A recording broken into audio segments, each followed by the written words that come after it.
As I crept closer to our house, a sense of unease took hold of me. I hadn't expected anyone to be home today. Both my husband, Kevin, and I were supposed to be out until late. The sight of multiple pairs of shoes at the entrance, men's and women's, was the first anomaly that caught my eye. It was unlike Kevin to be so careless if he had indeed brought someone home, especially knowing how much I valued our privacy. The voices emerging from the bathroom were loud and carefree, a stark contrast to the typically serene atmosphere of our home.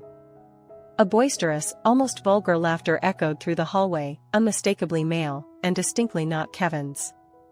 I could feel my heart pounding in my chest as I exchanged a worried glance with Kevin, who stood beside me, his face as pale as a ghost. His presence next to me ruled him out of the equation of infidelity, which, though a small comfort, left us with more questions than answers. My name is Taylor, and Kevin and I have been married for 2 years. Our life together has been largely peaceful and full of mutual respect. As a dual-income couple without children, we had more freedom than most. We often spent our days off traveling or simply enjoying each other's company, free from the immediate pressures of parenthood, though both sets of parents lived close enough to maintain a warm, familial bond. Our slightly outdated but majestic rented house was a charm lent to us by our in-laws, who were thrilled at the prospect of family gatherings. We hosted dinner parties about once a month, where the norm was for my mother and me to cook, reveling in the company and the occasional fine wine, while enjoying dishes brought by relatives. This particular day was supposed to follow that pleasant routine. Mom had arrived early to help with the preparations. Yet, something was off. Her usual sunny demeanor was overshadowed by a sullenness that didn't suit her. As we chopped vegetables and stirred pots, she muttered under her breath about the quantities being too much, fearing we wouldn't be able to consume it all, a worry uncharacteristic of her. "Mom, what's wrong?" I finally asked, unable to ignore her unusual behavior any longer. She looked at me, startled by my question, then let out a nervous chuckle and dismissed her earlier comments. But her laughter didn't reach her eyes. "I'm sorry, dear. It's just that Dad has been eating less lately, and I worry," she confessed after a moment of hesitation. This was news to me. My father had always been a robust man, a tireless entrepreneur who hardly ever took a day off. To think of him neglecting his health was troubling. "It's not his health, per se," Mom continued, her voice dropping to a whisper as though the walls themselves might overhear. "He's perfectly healthy, it's just, he's been a bit distant. Critical, even. Complaining about trivial things like how plain my clothes are, or the seasoning in the dinner." Hearing this pained me. My mom was the cornerstone of our family, always managing to keep everyone together, despite their flaws. To hear her spoken to in such a way by my father, who should have been her staunchest supporter, was disheartening. As these thoughts swirled in my mind, Kevin and I stood rooted at the entrance of our home, confronted by the uninvited presence inside and the unexpected familial tensions brewing in the background. The voices in the bathroom, still blissfully ignorant of our arrival, continued to mock the quiet life we had so carefully built. Standing in our garden, I adjusted the placement of the planters while lost in thought about the unexpected developments of the day. The scent of fresh soil mingled with the fragrance of blossoming flowers, creating a serene ambience that contrasted sharply with the tension brewing inside the house. As I pat the dirt around a newly planted marigold, my thoughts were interrupted by Sarah, my mother-in-law. Her approach was quiet, almost hesitant, which was unusual for her typically forthright personality. "Taylor, can I have a moment?" she asked. Her tone was serious, lacking the usual warmth. I nodded and wiped my hands on my apron as I stood up. "Of course, Sarah, what's on your mind?" Without answering immediately, Sarah reached into her bag and produced a small, elegantly wrapped box. It was unexpected, especially today, given the circumstances at home. I took the box from her, noting the logo of a renowned steakhouse etched on the top. Curious, I lifted the lid to find a set of premium steaks, their rich aroma filling the air around us. "Oh, Sarah, these look amazing," I said, trying to mask my surprise. "You didn't have to go to this trouble." She shrugged, her expression still unreadable. "We heard about the celebration for your dad's new business, and I thought this might be fitting. But I didn't realize you'd already planned the same dish. It was true, the kitchen was already filled with the preparations for tonight's dinner, featuring Dad's favorite steak and pie. I couldn't help but smile at the coincidence, but Sarah's next words snapped me back to the present. It's awkward, isn't it? Maybe just serve these steaks today? Kevin, and you can eat right, we're not young anymore, and too much meat can be hard on our stomachs, she remarked, her voice carrying a hint of discomfort, perhaps from the redundancy of her gift. I felt a pang of guilt, realizing that we might have overprepared. I should have mentioned our plans, I responded, slightly flustered. It was thoughtless of me. Sarah waved off my apology, her demeanor softening slightly. It's fine, Taylor. Just a little miscommunication. Let's not let it spoil the evening. She paused, her eyes briefly meeting mine before she carried the box back towards the kitchen. Watching her retreating figure, I reflected on how this simple interaction had exposed a layer of sensitivity we hadn't navigated before. Our family gatherings had always been about joy and laughter, especially when our plans coincidentally overlapped. Yet today, the high-quality steaks, a gesture of love and celebration, had inadvertently stirred a subtle undercurrent of tension. I returned to my gardening, the unease settling like a shadow. Was it just the steaks, or was there more to Sarah's concerns? As I buried my hands in the soil, I decided that perhaps after dinner, I would seek her out for a private chat, to clear the air and ensure no misunderstandings lingered between us. This family, with all its complexities, meant everything to me, and I was determined to keep our bond strong and clear of any discomfort or misgivings. I didn't let the moment linger too long in my thoughts, especially with the dinner party in full swing. Dad was ecstatic about the steak, which came from the high-end restaurant Sarah had chosen. He praised the flavor and the thoughtful gesture, seemingly unaware of the mix-up that had occurred earlier. Mom, always perceptive, caught my eye across the table and gave me a knowing look. She had noticed the situation with the steaks but chose to embrace the moment, delighting in the happiness of my father without bringing up our original plan. As the evening wound down and Sarah, Sean, and Dad left, Mom took charge of the kitchen with her usual grace. She transformed the leftover ingredients we had prepared into a hearty beef stew. It's better this way, she said with a wink. You both would have gotten tired of steak by now. Plus, this way, you can take some home. Grateful for her quick thinking and culinary skills, I packed some of the stew for Kevin and myself, though I felt a twinge of guilt for the unused steaks. The next day, Kevin and I enjoyed the stew, which was even more delicious after the flavors had melded overnight. However, I later heard from Mom that Dad had criticized the stew while eating, calling it outdated. His harsh words stung, and I found myself seething with anger. Yet, in the presence of my mother, who merely offered a resigned smile in response, I held back my frustration, not wanting to cause a scene. A few weeks later, an unexpected change disrupted my routine. Kevin, who was supposed to be on a 3-day business trip, sent me a sudden message informing me that his trip was cancelled due to the client's issues. He would be coming home as usual. This meant altering my plans to stay with my parents, so I quickly sent a message to Mom to let her know I wouldn't be coming. After finishing my shopping, I met up with Kevin, and we headed home together. As we approached our house, a faint light spilled from the entryway. Confused, I murmured, "Did we forget to turn off the lights?" I was certain I had checked everything before we left. Kevin reassured me with a light chuckle, "Don't worry about it." But his mood shifted abruptly as he tried the door.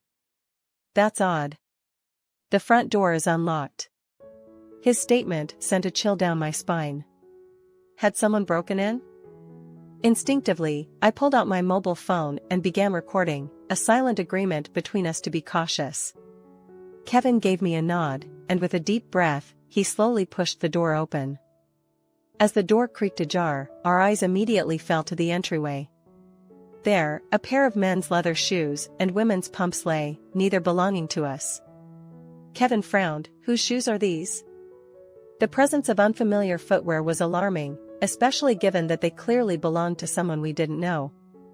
If these shoes had been Kevin's, and he hadn't been here, it would have been one thing, but this situation was entirely different and far more unsettling. I let out a breath, trying to gather my thoughts amid the tumultuous realization that my father and Sarah were the ones inside. The implications were staggering, not just for our family, but for Kevin's as well. The initial shock made my voice waver as I spoke to Kevin. What do we do now? Kevin, still holding the umbrella as a makeshift weapon, seemed to struggle between anger and disbelief. Should we confront them right now? He asked, his voice tense, reflecting the conflict visible in his eyes. No, I whispered, instinctively feeling that a direct confrontation in the heat of the moment might lead to irreparable damage. Let's step outside for a moment. We need to think this through. We retreated to the porch, the cool evening air a slight relief from the stifling atmosphere inside. The dimly lit street offered a stark contrast to the bright lights and chaotic scenes back in the living room. Here, under the shadow of the night, the weight of the situation began to fully settle on my shoulders. As we sat on the steps, Kevin broke the silence. I'll call Sean. Maybe he should be here when we sort this out. His voice was steadier now, the initial shock giving way to a resolution to address the situation responsibly. I nodded, pulling out my phone to call my mom. My hands trembled slightly as I dialed her number, my mind racing with how to even begin this conversation. Mom, I need you to come over, I started, trying to keep my voice calm. It's about Dad. There's something you need to see. On the other end, Mom's voice was filled with concern. Is everything okay, honey? Did something happen to your father? I paused, unsure how much to reveal over the phone. It's complicated, Mom. Please, just come quickly. Kevin is calling Sean too. Ending the call, I looked over at Kevin, who was just finishing his conversation with Sean. His expression was grim. Sean was surprised. He thought Sarah was visiting her sister today, he relayed, confirming the depth of the deception. Sitting there, waiting in the chill of the evening, the gravity of the situation began to dawn on me. This wasn't just a simple misunderstanding or a one-time mistake. This was an affair that involved deep betrayal within our families. The laughter and love that had defined so many of our gatherings now seemed tainted. The sound of approaching footsteps snapped me out of my reverie. It was Mom and Sean arriving together, confusion and worry etched on their faces. As they approached, I stood up, steeling myself for the confrontation that awaited us. Let's go inside, I said, leading the way back into the house. The muffled sounds from the bathroom were still audible as we entered, a vulgar reminder of the betrayal just beyond the door. As we stood in the living room, the reality of what was about to unfold hung heavy in the air, a pending storm that could change our families forever. I instructed him to give you a call upon his return, as it appeared Dad was at home with Sarah. The reluctance to disclose the bathroom situation seemed to convey enough urgency to Mom. Her voice took on a tremble as she declared, I'll be right there, before abruptly ending the call. In less than 10 minutes, she materialized at the doorstep, her complexion drained, and Sean, wide-eyed and confused, trailed behind her. Though the cacophony from the bathroom had ceased, its lingering effect still loomed in the hallway, albeit muted by the audible hum of the shower. Fortunately, the unsettling voices that once reverberated through the corridors had now dissipated. What do you mean Sarah is here, just like I said? Mom reiterated, her tone laced with palpable concern.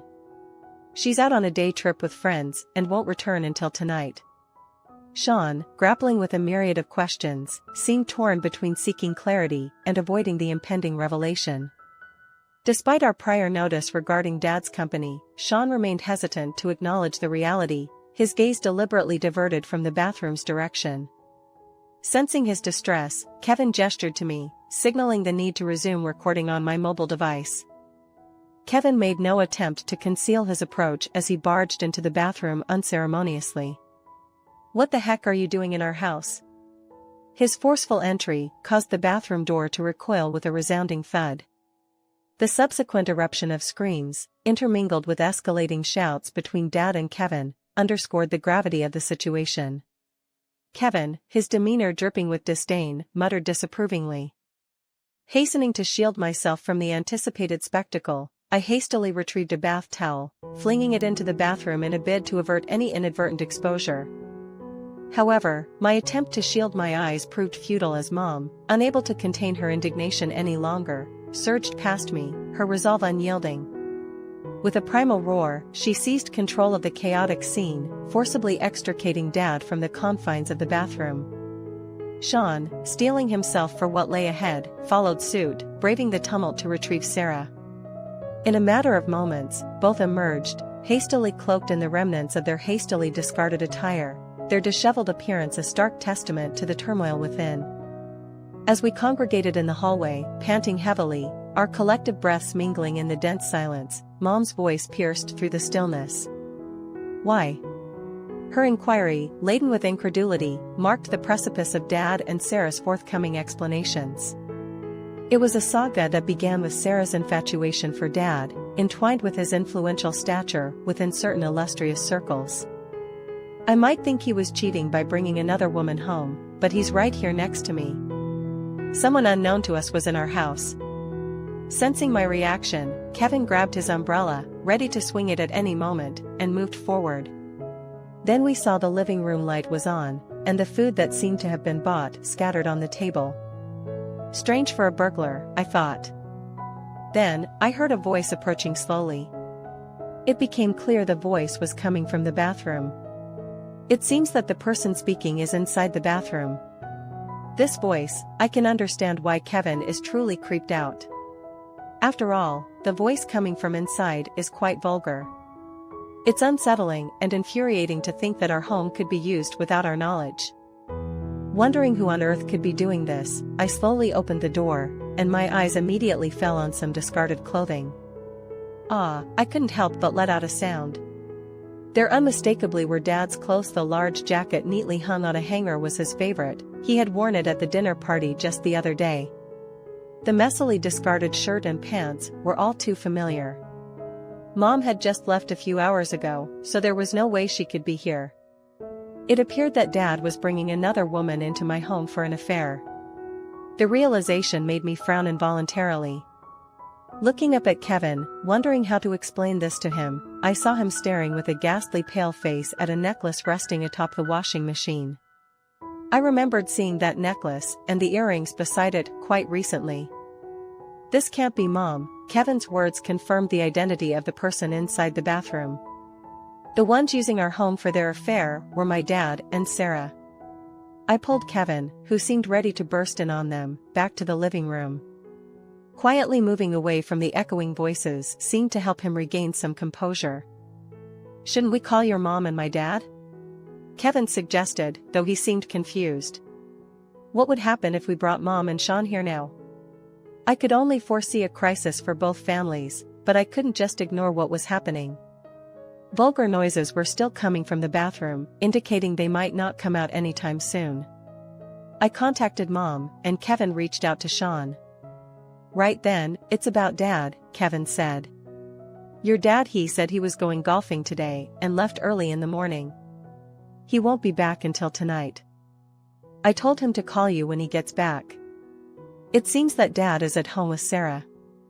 I couldn't bring myself to mention what was happening in the bathroom, but that was enough for Mom to understand the gravity of the situation. In a frightening tone, she said, "I'll be right there," and hung up. Less than 10 minutes later, Mom arrived with a pale face, and Sean looked utterly bewildered.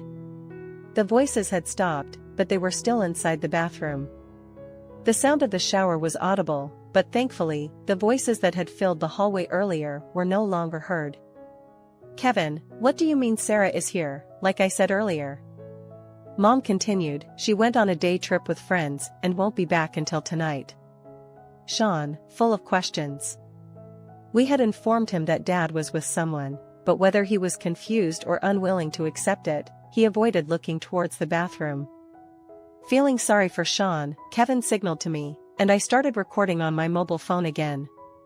Kevin made no effort to conceal his approach as he charged into the bathroom. "Hey, what the heck are you doing in our house?" The bathroom door hit hard by Kevin made a dull sound. Screams from Dad and Sarah were followed by the escalating shouts between Dad and Kevin. Kevin, having forced the door open, grumbled with a tone filled with disgust. I grabbed a bath towel and tossed it into the bathroom, wanting to avoid seeing their nudity at all costs. I didn't want to see them naked. Mom, apparently unable to hold back any longer, pushed past me and stormed into the bathroom. She shoved Kevin and Sarah aside, and with a roar unlike anything I had heard from her before, she forcibly dragged Dad out of the bathroom. Sean, having finally steeled himself, followed Mom into the bathroom and pulled Sarah out. Then both of them hastily dressed in their hastily discarded clothes, sitting in the hallway with their hair still damp. In just a matter of minutes, all of us, myself included, were panting heavily, our shoulders rising and falling with each breath. Mom's thin voice broke the silence. Why? Her question marked the beginning of Dad and Sarah's explanations. He's stylish and sophisticated. Sarah reportedly fell for Dad from the moment they met, captivated by his demeanor. Their relationship started to develop during the family meetings organized for mine and Kevin's wedding. Sarah, trying to portray herself as a good woman, eagerly took charge of organizing the dinner parties, gradually becoming closer to Dad. At one of these dinner parties, she finally gathered the courage to confess her feelings. At this point, Kevin, looking nauseous, glared at Sarah. But the problem also involved Dad. He was drawn to Sarah, who adorned herself with bold makeup and flashy clothes, exuding a feminine allure over Mom, who diligently looked after the home. However, both Dad and Sarah had their own families. Mom often worked at the same company as Dad, and on Dad's days off, Sean usually had a similar schedule. Therefore, they needed a place to meet discreetly. Surprisingly, they chose our home. Kevin and I, having a hobby of taking short trips and staying at hotels even if they were nearby during long weekends, inadvertently provided them with the opportunity. At that point, Sarah said, "It's not safe to leave the house, so I'll check on it." She would say this to confirm our absence and then contact Dad. Since we were neighbors and shared our plans without any suspicion, our house was unknowingly made available for their use. We never gave them a spare key, thinking it impossible for them to enter. But it seems they secretly took the key during one of the dinner parties and made a copy. Moreover, they were careful to leave no trace of their presence in our house. They brought their own food, took all the trash with them, collected any hairs from the drain after using the bathroom, and wiped down any moisture before leaving. This time, Dad contacted Sarah after finding out that I was going back to my parents' house because of Kevin's business trip. I had only informed Mom about the change in plans, leading to this unexpected encounter. If it hadn't been discovered now, it's hard to tell how long we would have been deceived. Naturally, both were served with divorce papers by their respective partners, faced claims for compensation in the divorce proceedings, and were disowned by Kevin and me. Although Dad and Sarah admitted to their actions initially, they started claiming we were lying and had no evidence. I had recorded everything on my mobile phone, and presenting that as evidence, the divorce proceedings went smoothly with lawyers involved. We used the settlement money to move into an apartment. Kevin, who was a bit of a germaphobe, developed a complete aversion to the bathroom from that day, refusing to even go near it. I too found it painful to continue living in a house that had been used for their affair, so I was fully in agreement with moving. Now, Mom, having lost all affection for Dad, lives with the two of us. After the divorce was finalized, Sarah seemed quite pleased. She became brazenly defiant, perhaps due to Dad's influence, and accepted the divorce settlement and compensation without much resistance. She moved in with Dad right after the divorce, and they got married, fulfilling their desire to be together. It seemed like a perfect outcome for them, with Sarah becoming the wife of a company president, looking forward to a great life ahead. However, their plans went awry. Dad's new business venture failed, and the company's performance rapidly deteriorated like a balloon being deflated. Mom, upon hearing this, simply nodded, as if to say it was to be expected. Who do you think was covering for Dad all this time? Indeed, it was Mom who had been diligently managing the complaints about Dad's forceful business tactics, both inside and outside the company, quietly supporting the business. She handled a major part of the company's accounting and dealt with clients. Naturally, she resigned from the company at the same time as the divorce, and Dad, far from opposing this, was eager to get rid of her, leading to an inadequate handover. As a result, the company was left with employees dissatisfied with Dad, and many followed Mom's lead and resigned, leading to a shortage of staff. Dad had always thought that supporting him was a wife's duty, so he naturally expected Sarah to take over. However, Sarah, who had always been a housewife, had no understanding of the business and proved to be of no help at all. The exodus of employees, fueled by the president's divorce scandal, became widespread gossip, leading clients to withdraw from Dad's company one after another, citing poor performance. Dad's company couldn't survive even half a year and soon went bankrupt. Their house and assets were seized and burdened with significant debt, including unpaid wages. The two managed to find refuge in a cheap apartment, living a meager existence. Dad, despite his age and wishing for a company that would treat him as a president, couldn't secure a new job. Naturally, his unemployment persisted, and he resorted to gambling as a means of stress relief. Not satisfied with just that, none of this would have happened if it weren't for the affair. It was Sarah who seduced me. In his rage, he began to resort to violence towards Sarah. Sarah, trying to make ends meet with part-time jobs and desperately supporting Dad, grew disillusioned with him as he sank deeper into gambling addiction and squandered even their living expenses. Unable to bear Dad's repeated verbal abuse, one day she fled the apartment. She ended up at C's house. It was the house where Kevin had grown up. Kevin and I happened to be visiting Sean, who had become somewhat reclusive due to the emotional toll of the divorce, and we often checked in on him without ringing the doorbell. Finding the front door open, we went to see who it was and were met by Sarah. Initially, we didn't recognize her. She looked so different that we thought a stranger, an old woman, was speaking to us. The once beautifully made-up Sarah was nowhere to be seen. Exhausted, Sarah attempted to apologize and seek forgiveness for her past actions, but I could only respond with a bitter expression, thinking it was too convenient. Sean must have been quite shocked, yet it seemed he was somewhat swayed by the return of the woman he once loved. While he was pondering how to ask her to leave, Kevin, who was standing next to him, suddenly clutched his mouth and crouched down on the ground. Remembering Sarah's affair in the bathroom, he couldn't hold back and vomited right there. In a panic, Sean and I rushed to bring a trash can and water and ended up hearing Kevin's cries of rejection towards Sarah from behind his back. Feeling sorry for Kevin and wondering how to resolve the situation, it was Sean who stood up to take action. Sean looked Sarah squarely in the eyes and unequivocally denied any possibility of reconciliation, firmly asking her to leave. Sarah seemed deeply affected by her own son's vehement rejection, enough to make him physically ill. Without a word, she staggered to the front door and left. Since that incident, Sarah has apparently kept her distance from Sean. There has been no contact from Dad or Sarah since then, so it's safe to assume that our ties with them have been completely severed.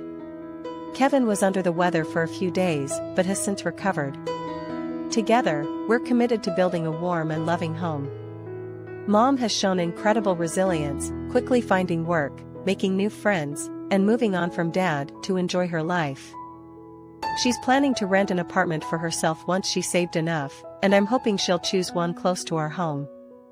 As for Sean, he seems to have perked up a bit after adopting a stray cat that wandered into his yard. Taking in one cat has apparently led to more cats gathering at his place, and now it's known in the neighborhood as a popular hangout for cats. The ordeal caused by Dad and Sarah involved the whole family in a tumultuous situation. However, those of us who remain have strengthened our bonds and are doing our best to move forward. My name is Alyssa, a 36-year-old housewife juggling part-time work and raising 2 children. While I'm generally content with my day-to-day life, my husband Jackson, a corporate employee of the same age, often prioritizes his mother Shannon over our family plans. Plans for family outings are frequently altered to accommodate Shannon's requests, such as weeding her garden or accompanying her on shopping trips, even if it means canceling visits to my parents' home. Jackson has even gone as far as changing our child's birthday cake from their chosen character theme to a fruit tart recommended by Shannon under the guise of it being healthier. Mom says kids need to eat lots of fruit and get their nutrients, he'd say. His disregard for our children's disappointment leads to frequent confrontations between us. Shannon, for her part, seems to relish Jackson's prioritization of her, deriving a sense of superiority from it, even if it comes at the expense of her grandchildren. Sorry about that, kids, it's Grandma's fault, she'd say, yet her apologies are delivered with a smile. Moreover, Shannon's condescending attitude towards me, coupled with external praise of her as a wonderful mother-in-law, strains our relationship further. Since the passing of my father-in-law, Jackson has indulged Shannon even more, exacerbating her behavior. With our 10th wedding anniversary approaching, I suggested we do something special. Hey, since it's our 10th anniversary this year, how about we go out for a meal at a restaurant? We could ask Shannon or my parents to watch the kids, I proposed. Has it been 10 years already? Jackson exclaimed. Sounds good, let's look for a nice place. What was that restaurant that was featured on TV? We decided to book a reservation at an upscale restaurant we wouldn't normally visit. Jackson was enthusiastic and quickly called Shannon to ask her to watch the kids, even though it was still nearly 2 months away. I was looking forward to a special anniversary celebration. On the anniversary day, I was entertaining the kids while eagerly anticipating the evening. Jackson, who said he would come straight home after work, hadn't returned. Perhaps he suddenly had to work overtime, but I spoke to him this morning, and he shouldn't have forgotten that it was today. These thoughts had been circling in my mind for a while now. After all, there had been no reply from Jackson despite my attempts to contact him, leaving me completely in the dark about the situation on his end. Moreover, I couldn't get in touch with Shannon, who was supposed to look after the children, making it difficult to wait for Jackson at the restaurant as planned. As a last resort, I called Jackson's office. Upon requesting to speak with Jackson, I was informed that he had finished work and already left. I thanked them politely and hung up, wondering why he hadn't responded to my messages if he was already done with work. All I could do now was wait. My daughters, who were aware of tonight's plans, started glancing at the clock, expressing concern about how late it was getting. Indeed, I replied, truly unable to take my eyes off the ticking clock hands. Even if he had left for work just before I called, he should have been home by now since he drove to work this morning. I continued waiting for Jackson until just before the reservation time, but I couldn't wait any longer. The reservation was for 7 p.m., and it was nearly time. I decided to call the restaurant to inform them of our delay. Hello, your party has already been seated, the host said. Alone? No, as per your reservation, there are 2 guests. Can you tell me who came? A man who appears to be a company employee and an older woman, the host replied. Excuse me, but may I ask who's calling? Upon hearing that, I quickly ended the call, saying it's a misunderstanding on my part. I'm sorry, and hung up in a rush. An older woman, could it be? I immediately called Jackson. After several rings, he finally picked up. Yeah, what is it? You've been nagging me. Where are you? You're not already at the restaurant, are you? I am. We're already seated. Mom insisted on dining here, so I decided to have dinner with her tonight. We can celebrate our anniversary at a local restaurant this weekend. You like the pizza there, right? It was indeed Shannon. The audacity of Shannon to join an anniversary dinner knowing full well what it was, and Jackson's actions in not only allowing this but also taking my place without any communication filled me with disgust, not just anger. Especially knowing that I had been looking forward to this for 2 months, and his idea of making it up to me was a meal at a local restaurant. It was a clear indication of the absolute preference Jackson had for Shannon over me. The kids will be disappointed. They have Grandma's cooking, so make them something they like tonight. I'm counting on you, Jackson said. Wait a second, I tried to stop Jackson as he was about to hang up. Our parents gave us gifts for our 10th anniversary, you know. They said they wanted to hear all about our dinner. Gifts? Your parents always give me stuff I don't like. Just throw away anything that's not cash, Jackson responded, suggesting to discard gifts filled with everyone's well wishes, which was appalling to me. I gave him one last chance, almost as a gesture of mercy. Alright, but you might regret this later. You sure it's okay to throw them away? Jackson seemed puzzled by my insinuation, but his stance appeared unchanged. Regret what? I just need the cash. Oh, the food's here, so I'm hanging up. Don't call me again, alright? Bye, he concluded abruptly. I sighed as I hung up the phone, noticing the worried looks from my children. It was getting a bit late, but who wants to help me with dinner? Their eager hands lifted my spirits slightly. After dinner, I did as Jackson had said, sorting through the anniversary gifts. I kept the cash and prepared to discard the rest, feeling ashamed and sorry for those who had given them to us. It's astonishing that I've managed to stay with Jackson for 10 years. After finishing up and putting the kids to bed, Jackson finally came home. Don't you think it's terrible to prioritize Shannon even on our special 10th anniversary day? It was my invitation, and you knew I was looking forward to it. You could have had dinner with Shannon any other day, I confronted him. Yeah, don't sulk. I said I'd take you to the local restaurant next time, right? I'll even pay for half of it, Jackson responded dismissively. It's not just about that. You said we didn't need the gifts everyone prepared for us, because it's our anniversary. You're being persistent. I have work tomorrow, can you just let me sleep? Jackson completely ignored the issue and went straight to bed after his shower. The next morning, thinking it was my last chance, I tried to talk to Jackson about yesterday's events. Hey, about the celebration gifts, I began, but Jackson, visibly annoyed, ignored me and left the living room, then went off to work without saying anything. Still angry from yesterday, I decided there was nothing more I could do. After seeing the children off to school, I received several calls from Jackson within just 3 hours. Thinking he was calling earlier than expected, I answered the phone to hear Jackson speaking in a rushed manner.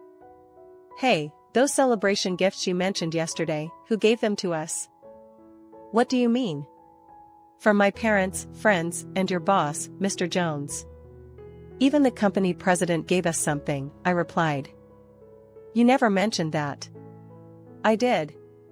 I said there were gifts from our parents. You should have made that clearer. Mr. Jones and the company president have been close to my dad for years, and our families have been acquainted since I was a child. They've always treated me like family, and yesterday evening, they even made a special trip to our house to deliver their gifts. The watch the president picked out was really nice, and the wine Mr. Jones brought looked delicious. But it doesn't matter now, does it?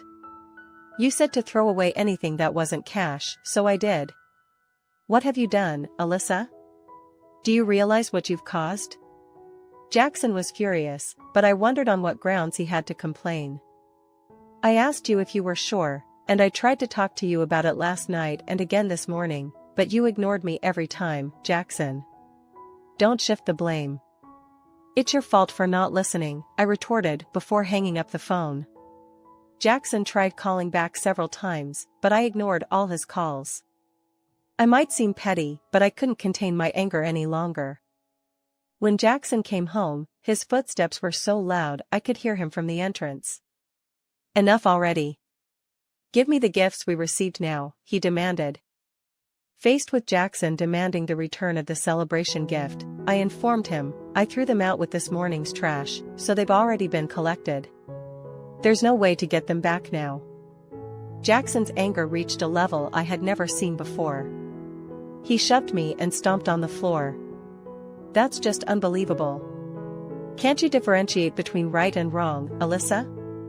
What's truly unbelievable is knowing it's our anniversary dinner and still going to the restaurant with Shannon and telling me to throw away gifts without even looking at them is just insensitive, I replied firmly. I lashed back at Jackson as he continued to shout amidst the heated argument. Jackson kept insisting that I was the one at fault. Just say you threw it away and apologize to them. I've already told everyone at work that, so there's nothing we can do now, he argued, his reasoning infuriating me further. Oh, is that so? Then I'd like them to come here so I can apologize directly, I countered. Jackson's face showed sheer panic as the door to the next room opened, revealing Mr. Jones and the company president. Dumbfounded, Jackson could only watch as they listened to my side of the story. After hearing from me, they found Jackson's behavior out of character and called for an explanation. I explained everything, and concerned that a misunderstanding had arisen between us due to their celebratory gift, Jackson and I agreed to discuss the matter further. I invited them over to our home, deciding it would be best to let Jackson calm down before we talked. As Jackson trembled slightly and apologized to Mr. Jones and the president, he must have realized there was no way to deny or evade the truth. His anger gone, he now seemed remorseful. However, it was too late. I declared my intentions boldly. I wanted a divorce. Leaving the house, I felt sorry for involving the two of them in such a scene, but I knew it was the right decision. Leaving the children with their grandparents, I announced my intentions boldly. As news of the divorce spread throughout the company, Jackson faced various rumors. Despite some resistance leading up to the divorce, after the separation, he paid child support and met with the children once a month. However, his attempts to emotionally manipulate the children into living together again only led to their resistance. Recalling Jackson's reaction still made me laugh. After making the divorce declaration, I apologized to the president and Mr. Jones, returning the celebratory gift I had kept hidden from Jackson. Mr. Jones even presented me with a divorce celebration gift, showing his support. After the divorce was finalized and things settled down, the children and I were invited to a home party at the president's house. There, I was offered a job at the company run by the president's brother. Now, supported by many people and working in a job understanding of parenting, we as a family are living happily